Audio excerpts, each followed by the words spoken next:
कर दाद्या, काय करतोय? काय नाही र, गवत लय झालंय म्हणलं मग काढावा. मग गडी लावायची की र?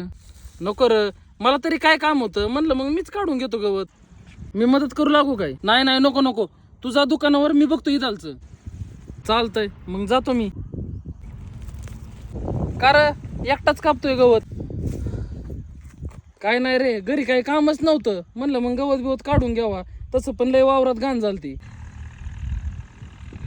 कर हसतो? काय नाही, बारका भाऊ एकदम कडक त्यो दुकानाव आणि तू गडी कामाला असल्यावर वावरात. त्यात कायला काय एवढे भावी आहेत आम्ही. अरे पण त्यो बघ कसा राहतोय आणि तू 500 रुपयाचा रोजाचा गडी असल्यावर.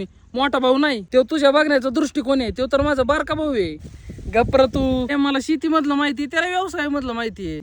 त्याचं काम तो लय परफेक्ट करतोय. माझं इदालचं काम मी करतोय. मला जर दुकानावर बसवला मला काय कळणार आहे र, काय द्यावं काय नाही. तेवढं आहे. आम्ही नाही कधी फरक धरीत र.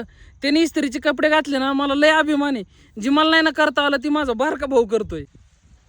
बघितलं का, आमचं एवढं चांगलं चाललंय, तुम्हाला कुठे दाखवणार आहे होय? अरे तुम्हाला तर नुसतं घर फोडायला जमणार आहे, तर घर जोडायला नाही. जा तुझं तू काम कर.